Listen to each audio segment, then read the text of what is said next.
Bueno, buenas tardes a todos. Bienvenidos a esta 15ª. ¿Hear well? Sí. Okay. Hola a todos. Bueno, buenas tardes a todos. Bienvenidos a esta 15ª edición de Getafe Negro y a esta conversación con Richard Osman. Esta actividad de hoy la organizamos, como es tradición ya en las últimas ediciones, con el grupo de empresa Airbus, de quien tenemos aquí algunos representantes. Ya le comenté a Richard que, entre otros, va a hablar en un público formado por trabajadores de una fábrica de aviones, ¿no? Bueno, estamos muy contentos de tener a Richard Osman con nosotros, porque vais a poder ver que es un autor que tiene muchas cosas que contar. No solo en sus libros, sino sobre otras muchas cuestiones. Por situarlo brevemente, él, antes de convertirse en novelista de mucho éxito, tengo que decir, no puedo decir simplemente de éxito, sino de mucho éxito, ha publicado hasta ahora 3 novelas, de las cuales tengo yo aquí la tercera, El misterio de la bala perdida, pero tiene una anterior, El club de los jueves, y la otra, cuyo nombre ahora mismo no recuerdo. Tiene esas 3 novelas que forman parte de una serie policíaca que, como digo, no le ha dado éxito, sino muchísimo éxito. Ha vendido millones de ejemplares por todo el mundo y vende decenas de miles de ejemplares al día cuando la saca, ¿no? Ha sido, pues, uno de los grandes éxitos de la novela policíaca británica de los ultimísimos años.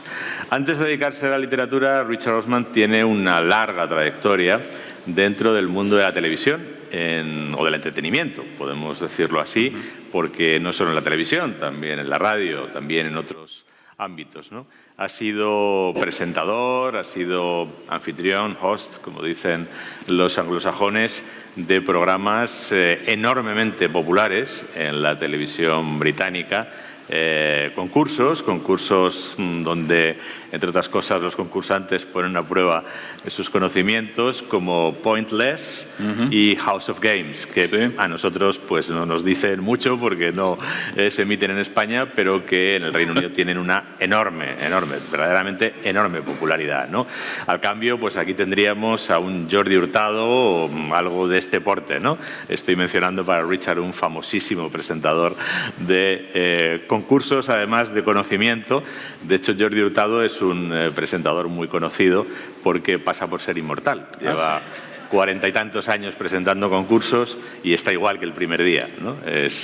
Ha sobrevivido a la reina de Inglaterra, de hecho, ¿no? Con lo que realmente ha quedado acreditado que es... Has he written any crime novels? ¿Y ha escrito alguna novela policíaca? Bueno, él, se dedica solo a la televisión, solo se dedica a la televisión, no le ha dado por la faceta literaria, pero es un personaje muy conocido. Bueno, para situarnos, pues Richard sería algo bastante parecido. Pero aparte tiene otras muchas facetas, ¿no? Él estudió en Cambridge, en el Trinity College, estudió políticas y sociología, si no estoy yo equivocado. También ha sido guionista, en fin, tiene una larguísima trayectoria y además es una persona que ha dado pasos curiosos, ¿no? Él empezó en la televisión detrás de las cámaras y por alguna razón pasó delante de las cámaras, ¿no? Debe ser porque vieron en él una capacidad de atraer y entretener al público. Bueno, en todo caso, esto es para situaros ante nuestro invitado de esta tarde.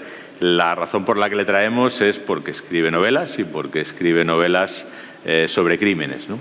Y escribe novelas en las que los crímenes los investiga un curioso, vamos a decirlo así, un curioso equipo de investigadores. Los protagonistas de la serie del Club de los Jueves, que es como más o menos se ha dado en llamar, son inquilinos de una residencia de lo que aquí se llamaba antes la tercera edad, una residencia de personas mayores o de ancianos, como se ha dicho toda la vida, de una de estas residencias que son además especialmente lujosas, especialmente destinadas a personas con ciertos recursos económicos, ¿no? Por tanto, sus perfiles son peculiares, digámoslo así, son personas singulares. Por un lado está Elizabeth, que es una antigua espía, una exespía sexagenaria, una mujer muy determinada, resuelta, llena de recursos, llena de capacidades, ¿no? En segundo lugar está Joyce, que es una antigua enfermera, también jubilada, que digamos que pone un contrapunto a Elizabeth, ¿no? Elizabeth es una mujer dura, expeditiva, resolutiva. Joyce pues hace un poco de poli bueno, ¿no? Es un poco más suave en el trato. Y a Elizabeth y Joyce las acompañan Ibrahim, que es un psiquiatra también jubilado, y Ron, que es un antiguo líder sindicalista que también está jubilado. Bueno, estos personajes, por decirlo así en general, investigan casos que la policía, por alguna razón, está investigando desde hace algún tiempo, pero no consigue resolver, ¿no? ¿Qué tienen para poder tener éxito allí donde los investigadores profesionales han fracasado? Pues sobre todo tienen tiempo. Tienen mucho tiempo, tienen todo el tiempo del mundo, y con ese tiempo del mundo más las peculiares habilidades y capacidades de cada uno de ellos, pues forman un equipo de investigación que resuelve esos crímenes, pero además lo hace de una manera en la que Richard va desplegando continuamente un sentido del humor muy británico, tendremos que decirlo, aunque resulte tópico, y además también demuestra un gran conocimiento no solo de la psicología de los distintos personajes, sino también de los entornos criminales en los que se mueven, ¿no?, las historias. En la novela que yo he leído, que es El misterio de la bala perdida, solo he podido leer esta, no me ha dado tiempo nada más que a leer la última. Por ejemplo, hay una investigación en la que aparecen periodistas, de hecho es la víctima que desencadena la investigación, que se dedican a investigar fraudes millonarios relacionados con trapicheos vinculados al impuesto sobre el valor añadido en transacciones internacionales. Aparecen tramas vinculadas al mundo oscuro de las criptodivisas, aparece incluso un ex agente de la KGB. Bueno, digamos que hay todo un universo ahí criminal y de personajes que el autor desvela con maestría narrativa, pero también con conocimiento de causa, ¿no? Y bueno, situada de esta manera, que he hecho esta introducción un poco extensa porque, bueno, he preguntado antes al público si habían tenido tiempo de leer el libro y me parecía que muchos no lo conocían, pues para situarnos. Sí que me gustaría empezar esta conversación con una pregunta quizá muy inmediata, muy elemental, pero que creo que es quizá por donde podemos empezar a acercarnos, ¿no?, al escritor y a la persona, que es, bueno, ¿cuál es la razón por la que alguien que se dedica a una industria tan exigente, tan absorbente como el entretenimiento televisivo, que además lo hace no con éxito, sino con mucho éxito, cuál es la razón por la que alguien decide, bueno, pues imprimir esta especie de viraje a su vida, ¿no?, pasar de esa sobreexposición que es la televisión en directo, ¿no?, y además la televisión de gran audiencia, y meterse, bueno, pues en ese trabajo recluido, solitario, que es la escritura de un libro, de libros de 400 y pico páginas, que lleva unas horas escribirlos. Bueno, muchísimas gracias, Lorenzo, por esa fantástica presentación. En segundo lugar, soy inglés, así que ser amables. Estamos pasando por momentos difíciles ahora mismo y es difícil actualmente ser inglés e ir al extranjero. Todo el mundo se ríe de nosotros y no por buenas razones. Muy bueno. Muy amable, gracias. Y bien, sí, trabajé toda mi vida en la televisión, la verdad. Y en el Reino Unido he presentado 2 programas cada día, con lo cual si voy por la calle la gente me conoce como presentador, o al menos lo hacía anteriormente. Pero siempre he escrito, siempre he sido escritor, siempre he escrito guiones para comedias y chistes para la tele, y siempre he leído ficción sobre crímenes, ficción policíaca. Y a mí me encanta hacer lo que le gusta al público. Yo hago los programas que me gustaría ver, por ejemplo, y en cuanto empecé a decir, oye, me gustaría escribir una novela, y tenía que ser una novela policíaca, porque es lo que yo leo. Y ser presentador es muy fácil, en mi opinión. Uno se sienta, alguien te apunta con la cámara y haces un par de chistes y te pagan por eso. Eso es todo lo que incluye ser presentador de televisión, pero ser novelista es súper difícil. Si supiese cuán difícil era, quizás no habría empezado, pero lo hice porque me encanta escribir. Y trabajé en televisión durante unos 30 años y dije, bueno, ahora es el momento. Tenía un poco de tiempo, me encanta la ficción policíaca y me gustaba la idea de estos investigadores ancianos. Mi madre vive en ese tipo de residencia y yo con mi cerebro televisivo dije, oye, si lo haces bien y captas la brillantez de esta gente que está más o menos en los 70 años, podrías tener un gran éxito. Y creo que lo mejor es un éxito. Y tú sabes de éxitos, Lorenzo, ¿verdad? Y son divertidos, es divertido tener éxito. Con lo cual pasé 2 años escribiendo la primera novela. Y desde que se la di a alguien para que la leyese, ha sido algo fenomenal para mí. Ha sido una gran alegría. Y se vende en todo el mundo, lo cual es increíble.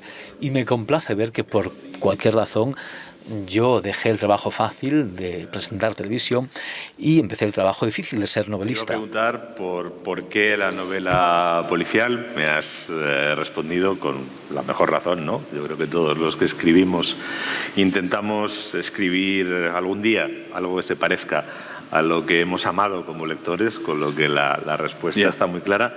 Pero sí que te voy a hacer otra pregunta, que era la siguiente que tenía pensada. Dentro de la novela policíaca o dentro de la ficción criminal, o como la queramos llamar, en su sentido más amplio, ¿no? Existen muchas posibilidades, ¿no? Y de hecho, en la ficción criminal contemporánea tienen mucha presencia los investigadores profesionales, porque además la investigación profesional, por ejemplo, en mis libros yo recurro a investigadores profesionales, te da muchos recursos, ¿no? Un policía puede hacer toda una serie de operaciones, tiene toda una serie de recursos para la investigación que para muchos lectores son atractivos, desde las herramientas tecnológicas hasta también las facultades que tiene un policía, ¿no? Que puede, en cierto modo y siempre con autorización judicial, por lo menos en los sistemas civilizados, pero bueno, entrometerse en la intimidad de las personas, es decir, eso da toda una serie de ventajas narrativas, ¿no? Y además, en el caso de la ficción criminal contemporánea británica, y lo conocemos muy bien por muchas, no solo series literarias, sino también televisivas que han llegado aquí y que han tenido más o menos éxito, ¿no? Desde Happy Valley hasta Line of Duty. Estamos hablando de policías, ¿no? Sin embargo, tú buscas el detective aficionado, ¿no? El personaje que se correspondería con una Miss Marple o que se correspondería con, no sé, el Isidro Parodi de Jorge Luis Borges y Bioy Casares, ¿no? Pues el que no tiene esos recursos profesionales, el policía, el investigador no profesional, ¿no? ¿Por qué esta elección, ¿no? Que supone también asumir unas ciertas dificultades. Sí, bueno, yo lo veo como una ventaja en realidad y pienso sobre qué tipo de delitos no puede resolver la policía y por qué. Y como sabéis, muchas veces se ve a recursos, a tiempo, a perspectiva. Y yo tengo a estos 4 detectivos que están en la 70ª y lo que se me ocurrió cuando iba a visitar a mi madre en su residencia y conocía a esta gente y escuchaba sus historias de vida y las experiencias que habían vivido y reconocía la sabiduría de algunas de las cosas que decían.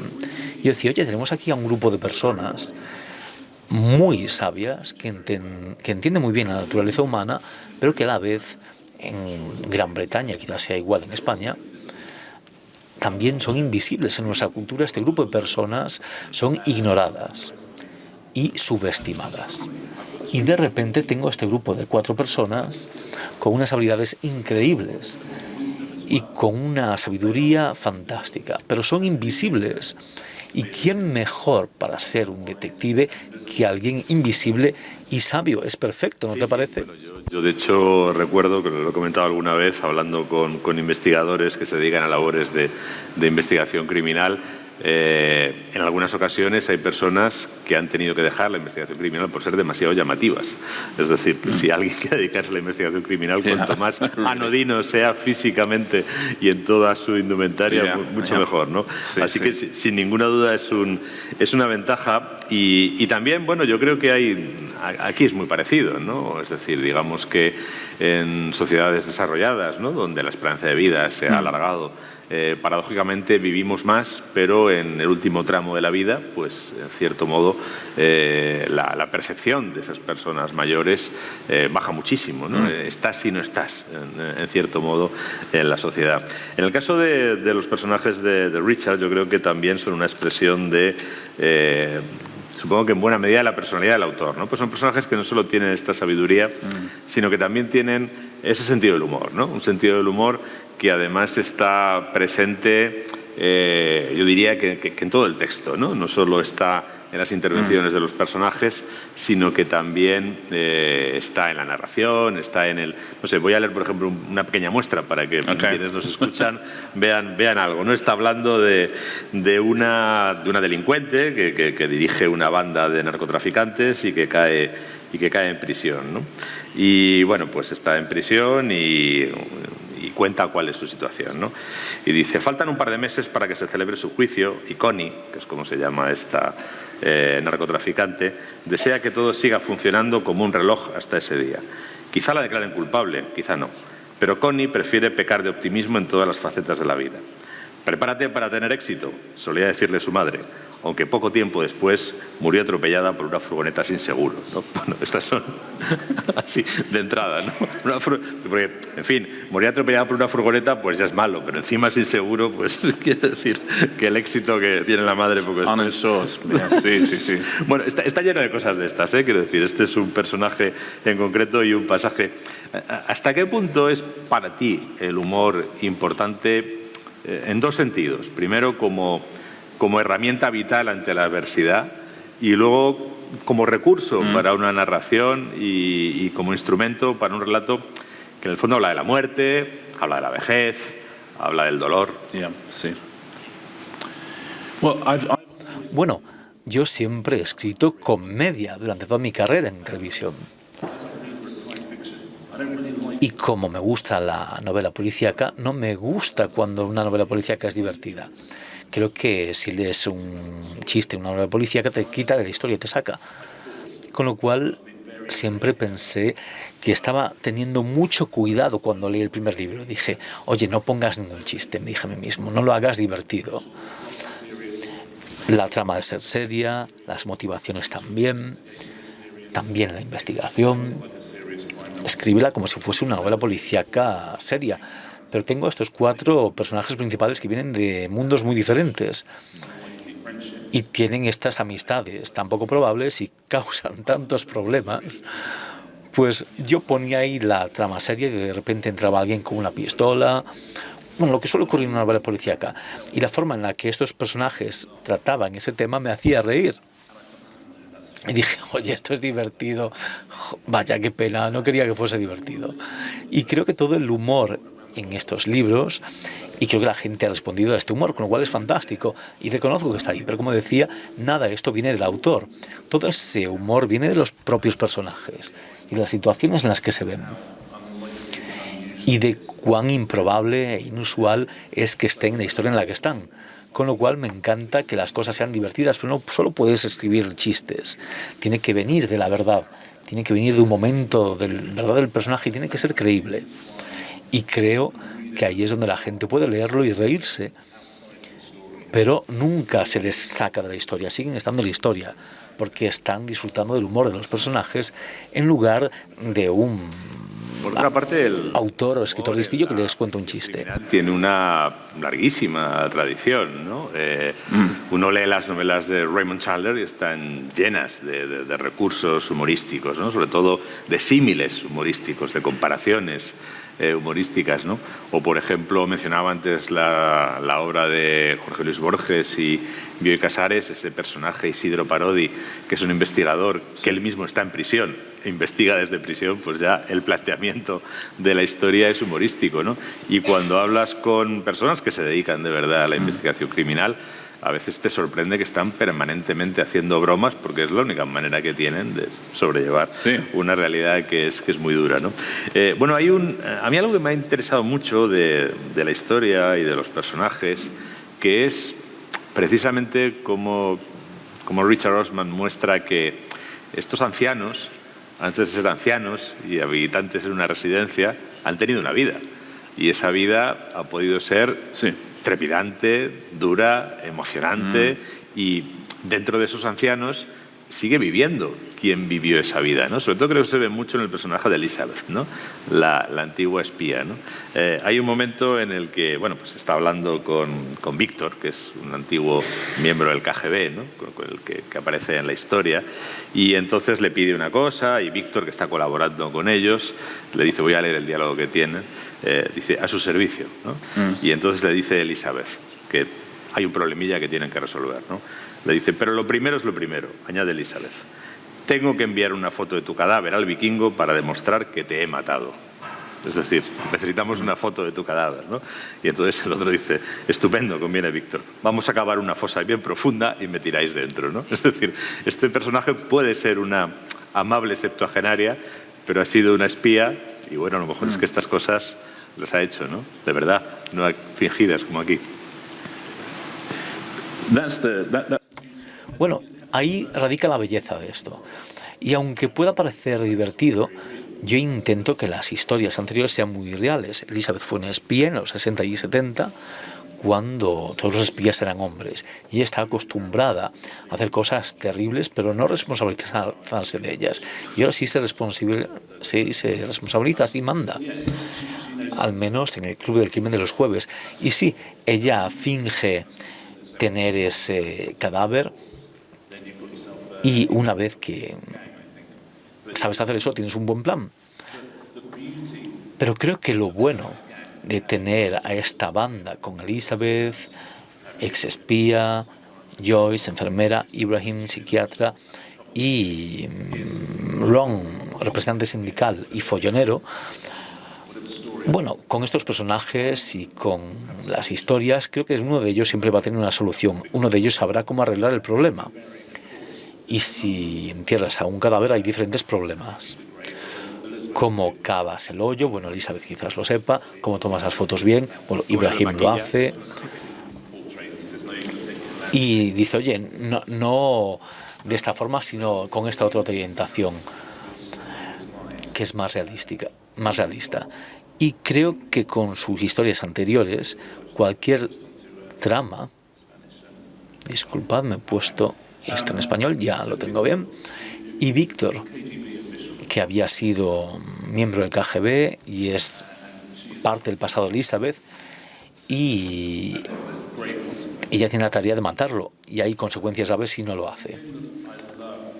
Y lo que me encanta de presentar un nuevo personaje es lo siguiente. La idea con Víctor es que él puede convencer a cualquier persona de cualquier cosa. Esa es su habilidad. No ha de ser violento ni hacer cosas de ese tipo. Es simplemente bueno convenciendo.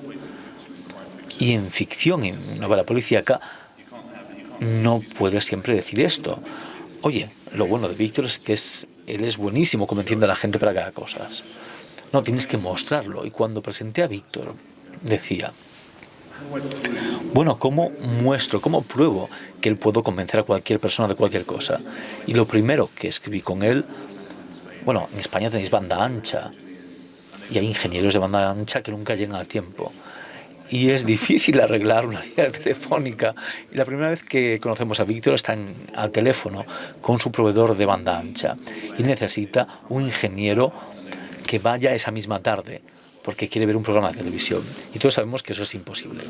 Todos sabemos que no hay ninguna forma posible y humana de que un ingeniero o un técnico venga a tu casa en esa misma tarde. Y en esta escena, con técnicas sutiles, le dicen, bueno, le llevaremos a un técnico esa tarde, se lo mandamos. Y él dice, bueno, yo dije, si puedo convencer a los lectores que él es capaz de eso, entonces él es capaz de todo. Y creo que el humor es bueno haciendo eso, porque establezco ese personaje y esa habilidad, que es ese poder de persuasión, y todo el mundo entiende la idea de que un técnico de banda ancha o de internet venga a tu casa esa tarde. La escena no es humorística, no hay chistes, pero la idea de presentar el personaje de esa forma es interesante. También para crear una escena que nadie ha leído antes. La principal baza de las novelas de este club de los jueves está precisamente en estos personajes principales, en sus relaciones, en cómo se complementan, en cómo se suplen sus carencias y cómo ensamblan sus distintas habilidades.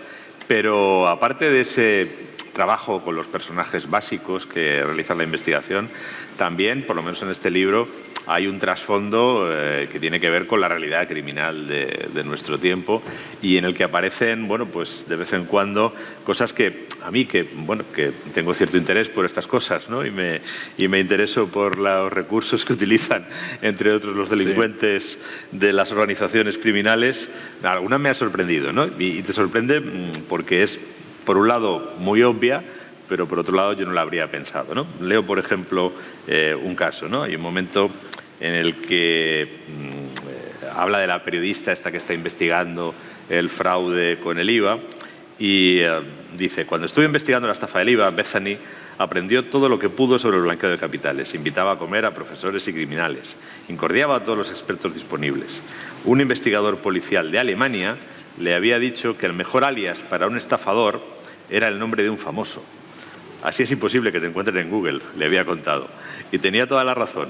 Busca Alice Cooper en Google y tendrás que pasar un montón de páginas antes de llegar a su empresa de formación en medios y soluciones de ERP en la 8ª planta de un edificio de oficinas en el puerto deportivo de Dubái, ¿no?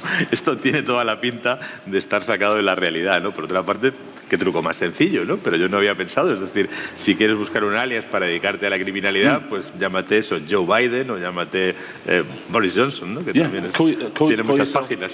Call yourself Michael Jackson. O Michael Jackson, por ejemplo. Sí, va a llevar mucho tiempo que alguien te encuentre. Y es un truco viejo de los espías y muy común. Si quieres crear una identidad falsa, y lo clave aquí es establecerla durante un par de años para que se integre y que tú solicitas todo lo que necesitas, cuentas bancarias y demás. Con lo cual, los primeros meses de una identidad falsa son los más difíciles. Tienes que hacer el trabajo de base. Y cuando lo haces como un entrenador personal que se llama Michael Jackson, nadie te va a detectar en 2 o 3 años. Y en ese momento ya tienes todas las cuentas bancarias y papeles y demás. Con lo cual, si aquí alguien tiene un problema y necesita una identidad falsa, pues os diría... Mi pregunta va más allá de que hagáis esto. Divertido, ¿no? Pues me apetecía ponerlo como ejemplo. ¿Cuánto has destinado tú a la investigación de estas cosas? Es decir, ¿cuánto, por ejemplo, has hablado con periodistas, criminales, policías? ¿Qué importancia le das a esa dimensión de estos relatos? See, I know. Bueno, sé que tus novelas están muy bien investigadas, lo entiendo. Pero yo leí una vez que Stephen King decía que no hacía ninguna investigación. Y dije, bueno, si Stephen King no lo hace, yo tampoco. Y lo que intento hacer, ¿no os parece? Y lo que intento hacer es escribir un libro que suene convincente. Bueno, no escribo en el asiento trasero de un coche policía.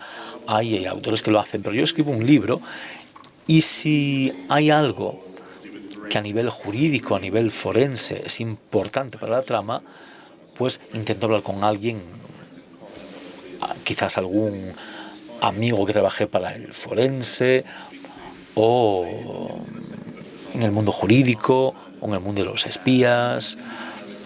Por ejemplo, en un momento dado hay un espía que es asesinado y quería saber si eso lo investiga la policía normal o los servicios secretos. Y yo necesitaba que los servicios secretos se ocupasen en mi trama. Con lo cual hablé con alguien que sabe de estas cosas.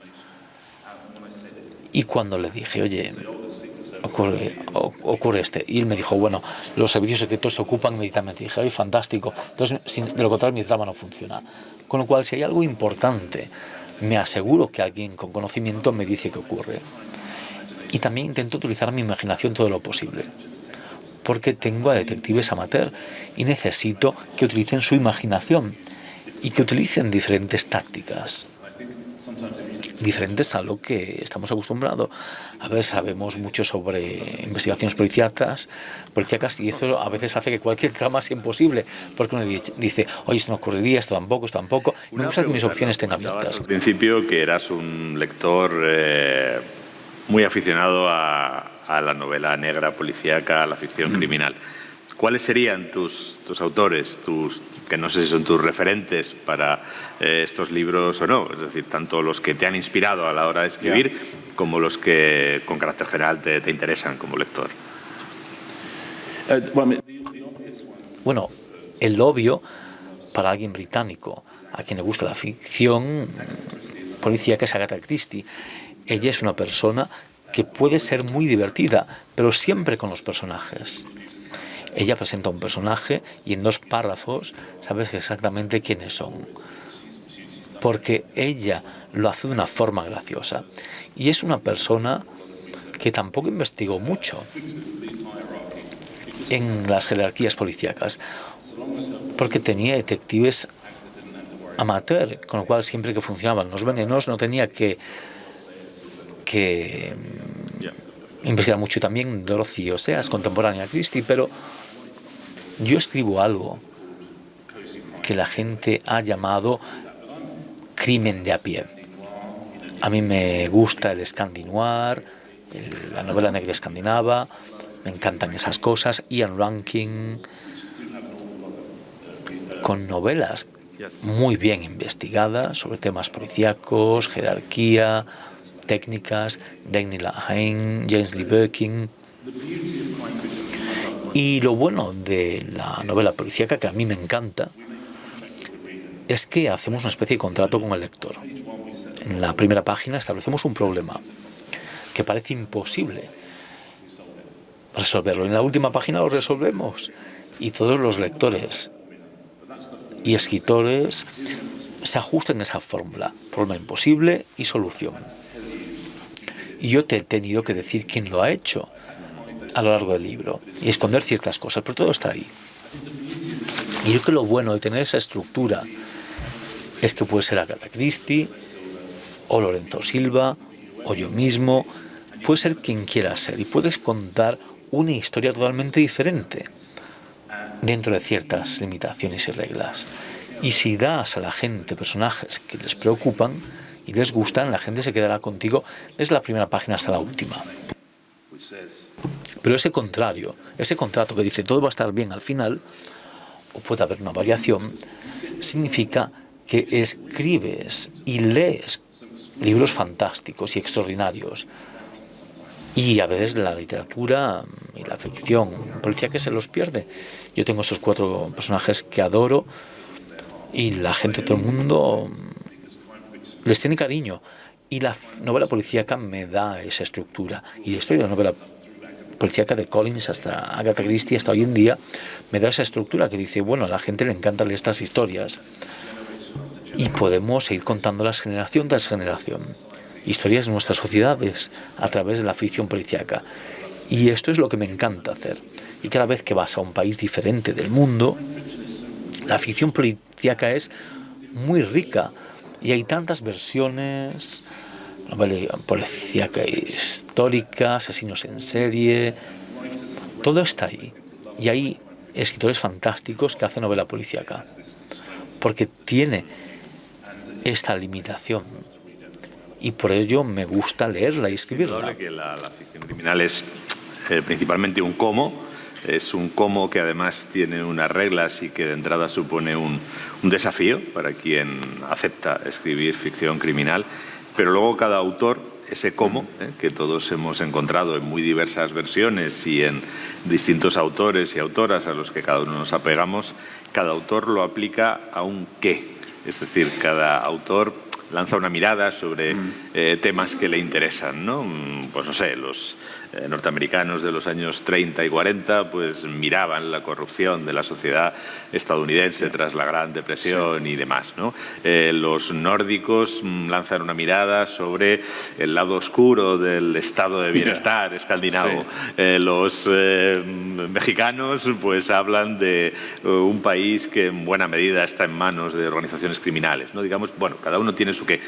¿Cuál sería el qué, si hay un qué común a esta serie para Richard Osman? Es decir, ¿qué es lo que quieres mostrar a través de esta estructura? Si hay algo o si tienes alguna idea al respecto. Sí, claro, hay algo que quiero mostrar. Y para mí es mi perspectiva del mundo en el que vivimos. En el mundo hemos estado gobernados por sociópatas, por gente que quiere dinero y poder. Siempre ha sido así, pero ha empeorado, en mi opinión. Y hemos llegado a un punto en el que la amabilidad se ve como una debilidad. A nivel político, en los negocios, a nivel cultural, la amabilidad se ve como debilidad, es lo que se nos muestra. Y yo y vosotros sabemos, en nuestros amigos y familias y compañeros de trabajo, yo conozco a tanta gente que es amable, pero muy dura. Y hemos perdido a esas personas en la cultura un poco. Y en estos libros, aunque sean graciosos y entretenidos, hay una batalla entre las personas empáticas, muy duras y fuertes. Y no los enfades, porque se van a vengar, pero también te van a cuidar. Y hay una batalla entre esa gente empática y los psicópatas y sociópatas que lideran el mundo en este momento, con lo cual creo que estamos en una etapa histórica en la que la narrativa está controlada por parte de psicópatas, es mi opinión. Y también hay varones mediáticos que son psicópatas y estamos en ese mundo. Y no vale la pena en que dé una presentación sobre ello y diga que debemos ser más empáticos. Pero lo que puedo hacer es escribir un libro que muestre personajes fuertes que vienen de un lugar de calidez y amabilidad. Eso sí lo puedo hacer. El mostrar que uno puede ser compasivo y al mismo tiempo duro. Y aquí está esto en el corazón de estas novelas. Aparte del humor, de la trama y todas estas cosas, se trata de volver a reclamar esa amabilidad y esa fuerza, ese poder en el mundo. Y creo realmente que quien lea tus libros en España y en todo el mundo se encontrará con esta idea, porque es verdad que traspasa todas las historias y todos los personajes. Se nos va más o menos agotando el tiempo. Yo quiero dejar también un poco de espacio por si alguien quiere hacer alguna pregunta, pero yo no puedo dejarte ir sin hacerte dos preguntas sobre la actualidad británica de la que te comentaba antes. Sí. Estamos todos tan pendientes porque es tan entretenida, ¿no? Tan entretenida, tan emocionante y tan trepidante, ¿no? Sobre todo piensa que nosotros llevamos ya casi 4 años con el mismo presidente del gobierno, que es muy aburrido. Vosotros cada 2 semanas despejáis la oficina y metéis uno nuevo. Yo primero quería preguntarte, por los últimos acontecimientos, ¿no? Es decir, ¿cómo ves tú esta dinámica en la que estamos, ¿no? Y bromas aparte, oye, ya no somos compañeros de viaje de la Unión Europea, pero Gran Bretaña es un país de Europa con el que tenemos grandes vínculos, incluso tenemos alguna frontera en Gibraltar, pero sobre todo tenemos una historia compartida. I'm so sorry about Siento muchísimo lo de Gibraltar, me disculpo. Fueron el siglo XVIII unos que hicieron un tratado, ¿no? Tú no estabas allí, ni yo tampoco. Pero hablando en serio, formamos parte, a fin de cuentas, del mismo lado del mundo, ¿no? Todos los que estamos en esta sala hemos bebido en la cultura británica, hemos leído a Agatha Christie, hemos leído a Conan Doyle, hemos admirado muchas cosas y sentimos afecto por muchas dimensiones de la vida británica, ¿no? Y al margen de esta parte un poco rocambolesca, también nos interesa la profundidad, ¿no? Es decir, ¿qué está pasando y cuál es la encrucijada actual del Reino Unido, ¿no? Well, firstly, Bueno, en primer lugar, me siento mal tras haber en España en 3 días, porque probablemente haya un nuevo primer ministro cuando yo vuelva a casa. No tardará, me imagino. Y creo que el Reino Unido va a volver hacia Europa. sea uniéndose de nuevo a la Unión Europea, probablemente no, creo que será imposible, pero por supuesto tenemos que acercarnos a Europa, porque en todo el mundo la gente está optando por o intentando el nacionalismo, pero para mí es como el último deseo de la cola del dinosaurio y antes de la extinción todo se vuelve un poquito más vicioso. Y creo que Liz Truss, que ha sido una primera ministra muy breve, ella la derrocaron los mercados, la gente con dinero, los banqueros, porque ellos decían, oye, así no se lleva una economía, no se puede gobernar una economía quitando a los socios comerciales principales, aumentando el gasto y reduciendo los impuestos. Era lo que decían. Llega un momento en el que, lógicamente, has de decir, bueno, tenemos que maximizar nuestra relación con Europa. Tenemos que hacerlo de una forma u otra. Y eso significa acercarnos a Europa. No creo que volvamos a una unión política con Europa. Y creo que esto causaría demasiados problemas. Pero creo que hay formas en las que podemos volver con Europa a nivel económico. Y no queremos que todo el mundo nos odie, no es divertido. Nos encanta cuando a la gente le gusta nuestra música, televisión y libros.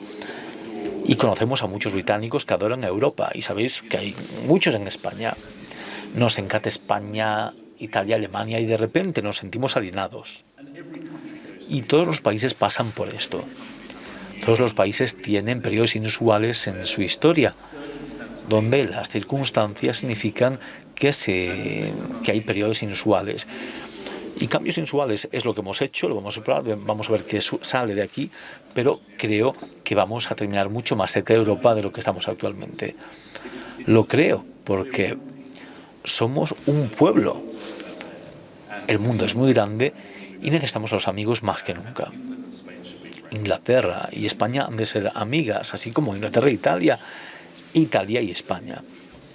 Y esto a futuro solo puede ayudar, con lo cual crucemos dedos. Espero que cuando vuelvan unos 5 años, por ejemplo, tengamos una conversación diferente, pero como decíamos, es muy emocionante tener un nuevo primer ministro cada 2 semanas, muy divertido.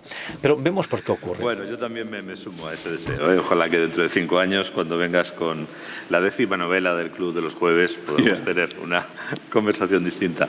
No sé si alguno de los presentes en la sala quiere intervenir o hacerle alguna pregunta a Richard, no sobre el libro si no lo habéis leído, sino bueno, pues las muchas cosas de las que veis que puede hablar, además de forma tan ingeniosa y brillante, ¿no?